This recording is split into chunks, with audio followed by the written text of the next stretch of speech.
Travis Kelce refused to officially speak to the media at the podium last night. Kelce is heavily contemplating retiring after this game last night.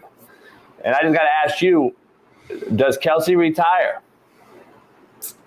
Man, I think Kelce comes back for one more season and then retires. I don't think he wants to go out this way. Now, the risk is that I think next year he might go out even worse, meaning they lose in the playoffs, like the divisional round or the AFC Championship game, and don't even make it. But I think his competitive fire, he's going to want to give it one more go, try to get one more ring before he calls it. But he had what was it, like 3 catches last night? I think in like the first half, he didn't even have a catch. And Mahomes couldn't even, and it wasn't even on him. Mahomes couldn't even get the ball to him. I mean, it was a couple times where he's open and then Mahomes just threw bad balls. It is what it is. But I don't think he retires right now. I think he comes back for one more season and then he calls it. I got to be honest, man. I don't know how to say this, but like, again, if he wasn't on the Chiefs, is he this hyped up? Nah, Kelce nice for real. No, like I don't. Nah, yeah, that's where I got. I'm not a Kelce guy. No, I'm not this a Kelce season, guy. he's older now, whatever. But no, Kelce for real is like for real. Hands, speed, wiggle, getting open. He's one of the greatest times we've ever seen any era. That has nothing to do. He's legit. He's for real. Now, I don't want. Yeah, I don't agree. Nah, he's legit. Stop, man. Yeah, I don't agree. I never have. This is why. Don't let this year. I'm not worried about this year. I'm not worried about this year. Kelce, big time moments, getting open, finding the holes, hands. Like Kelce's legit, man. We can't. Yeah, I'm not. Like, here's the thing. Come on. No, it's all right. You could be mad and all that because I'm not. You know, Jason. No, I know that I think he's overrated as shit. Here's why. Kelce? Yeah, Kelce. Yeah. You want to spell his name, motherfuckers? Here's the issue I have with this motherfucker. Stop drinking pink lemonade, homie. Here's the issue I have. He's not near Tony Gonzalez. I don't know why they keep saying he's better and all. He's not even close to Tony Gonzalez. I'm just going to be honest. He's not even close to.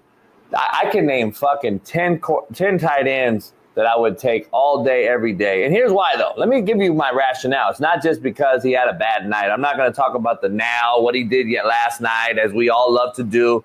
Sure. What have you done for me lately? Because I always talk about what have you done for me lately. I agree with Smitty. Again, we want to talk about all of this greatness, but we got a guy y'all are claiming to be the GOAT in the Queendom fan base who can't get him a fucking 8-yard hitch ball. So, first of all, let's address the elephant in the room. The guy has clean pocket last night. I fucking ran outside because this motherfucker is throwing dirt balls with a clean pocket to a 6'6" tight end. To Smitty's point. So first of all, let's get the quarterback to get the guy the ball when he is open. But I got to be honest, here's what changes tight ends from being great to being good. If the Chiefs had a legitimate tight end, well-rounded tight end, Hall of Fame first ballot tight end that y'all claim him to be, yes, they would have put his bitch ass on the inline of the scrimmage and they would have ran the football at his ass. They've never done that with Travis Kelce. You know why? Because he can't fucking block nobody. He don't want to get his nose dirty. And every Hall of Fame tight end from Tony Gonzalez to Shannon Sharp got their fucking nose dirty from Mackey to fucking Gronkowski and put their nose and dick in the dirt and buried DNs, buried sandbackers, buried outside safeties walked up, and they could run the ball, which allowed play action to even hit more. But they can't do that with him, homie. Why do they use run, play, action, pass game with Noah Gray more than they do with Travis Kelce? You know why?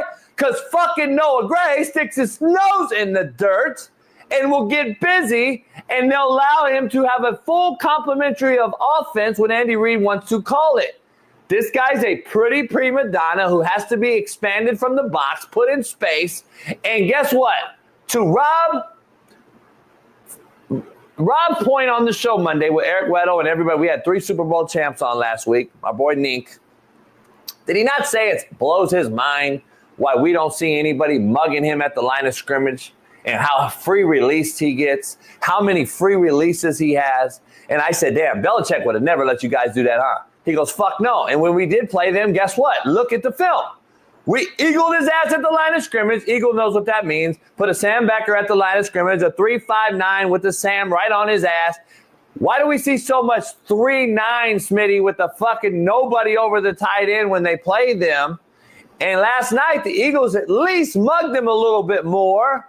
And Fangio gave him some friction at the line of scrimmage, which Smitty will tell you, if everybody's covered up, his job will be easier as a 3-tech and as a shade because everyone's covered up. We get tight end free release, Smitty, as we've seen over the years with this guy.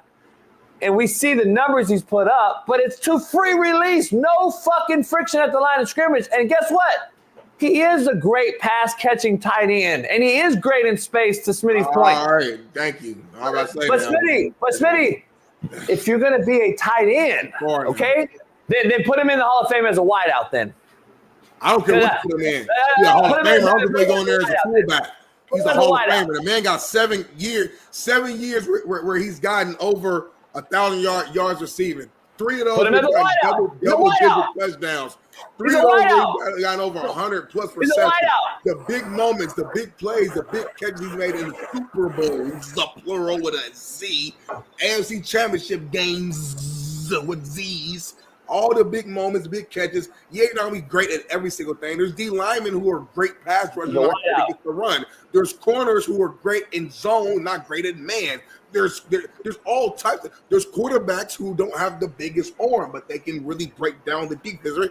There's going to be a flaw in everything. Tony Gonzalez wasn't some guy who was just blocking the hell out of everybody. You put him on the end, he's going to do his thing. He wasn't no Spanish part when it came to blocking. You're capping. Everybody's got levels. I'm not saying Kelce's the greats is tight end, but he's one of the greats. That's a fact. It's what it is. You're capping. Are you capping right now? Because you just said Tony Gonzalez didn't block the end of the line of scrimmage. I didn't say that. He's one of the best blocking tight ends of all time. You must be a smoking crack, homie. By the way, you just pointed out a great wide receiver. Thank you.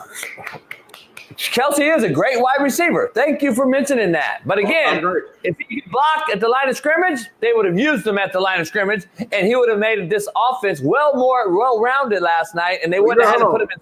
So the Chiefs' offense for the last 7+ years, whatever, has been one of the best offenses typically year in and year out. And we give credit to who? Andy Reid, right? Either give it to Andy Reid or you give it to Mahomes or whatever. But usually we give it to Andy Reid. So now the offense has a bad night.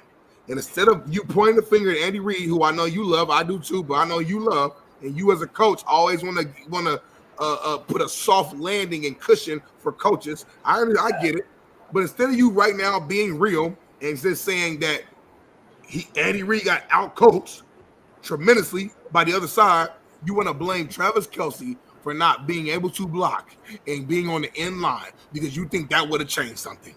Tremendous. No, that's not what I said at all. You ain't never said that in 7 damn years. You reaching right now, homie. You reaching right now, homie. At the end of the day, the Eagles were more physical than the Chiefs. Number one, number two. Let's call it what it is. All year long, one thing we both been agreeing on: the Chiefs has looked bad all year, but they found a way to win, and it finally bit them in the ass in the biggest game, the biggest moment. This has been the Chiefs all year long. Except early in the season, for whatever reason, a call goes here, a play goes here. The team they're playing against just beats themselves, does something stupid, turnover, penalty, whatever the case may be, and the Chiefs end up winning the game. But in the biggest game, the biggest moment, all that bad play all year long finally showed up, and it was built to ass, as T. Rich likes to say. So we're not about to blame Travis Kelce not on the block and all that. We ain't never cared about that, especially in this era. Let me belt to ask you real quick. So hold on, let me get this straight. So now that we have another bad, underperforming Super Bowl by the so-called GOAT, Patrick Mahomes, and all the dick writers out here who swear he's the best, now we want to blame Andy Reid. Let me get this clear. So now all of a sudden we want to blame Andy Reid, but every year they've won in all these games, you've been praising Mahomes over Andy Reid. Am I correct here? No. Yeah, you have. No, Patrick Mahomes is the greatest. Patrick Mahomes is the greatest. Every fucking media tabloid, Patrick Mahomes. I'm not every media tabloid. Now all of a sudden, he can't hit water if he fell out of a fucking boat butt naked in Alaska. and he got exposed on the largest stage again. It's Andy Reid's fault when he says, hey, there's going to be a hitch ball by fucking Kelce. He's going to be wide open. Hit him in the chest. This motherfucker skip balls one to him, and now it's Andy Reid's fault. And then I said, hey, Andy Reid, hey, guys, Pat, I'm telling you, you're going to have the corner wide open to Kelce, okay? Don't underthrow it. It'll be a pick six. Underthrow, pick six. It's fucking Andy Reid's fault now. Now, all of a sudden, it's Andy Reid's fault. I love how we move it for Patrick Mahomes. It doesn't matter what we do. Patrick Mahomes is going to be saved every single time, and it's so easy to blame the old coach who's now sitting there because he saved this motherfucker for, I don't know how. Put your hand down, Darnell Smith. And then all of a sudden now we want to fucking blame Andy Reid when his fucking so-called GOAT quarterback looks like the guy I've said he's always been. The most overrated motherfucker ever. But now it's Andy Reid's fault. Got it. Go ahead, Smitty. You can talk now, Darnell. Did I not, 30 minutes ago, matter of fact, 32 minutes ago, say that Patrick Mahomes looked like Caleb Williams last night? Yes or no? Fact or cap? You did say that. You did say that. Okay, so when you say y'all or not criticizing Patrick Mahomes, make sure you leave me out of it. I'm not all the media outlets. I'm Darnell Smith. They call me Big Smitty on this show, so refer to me as that when you're talking about me. Be specific on me. I don't care about what ESPN is doing and CBS and NBC. We're talking about the Coach JB show with Big Smitty. That's me, and that's what I said. I can put in the one. That's number one. Number two, you can't give Andy Reid all the praise, what you do when they win the game. You give Mahomes nothing. Every single win they had is because of the scheme and system and play calling and everything Andy Reid does when they win. So when they lose, you're telling me the head coach gets no blame at all. So Andy Reid, he only can get praise. He's void of any blame. He's so great that he can't shit him. He can have a bad game. Nothing goes to him. Cap off. Fact. All right. Oh. And that shows the extreme bias you have for coaches because you're a coach, homie. And I'm done. You there? You hear me? Yeah, I've been hearing you. Yeah, fact. Andy Reid, yes, fact. It's all on Mahomes because he's the GOAT. He's the guy that gets put in the Hall of Fame. He's the one that got $500 million. Andy Reid was the GOAT too. This Andy Reid might be better than Belichick, homie. Did he get $500 million? Something like that. Okay. So here's the reason. Never Andy Reid's fault because Mahomes is the savior to y'all. Not you, but Chiefs Queendom. He's the savior.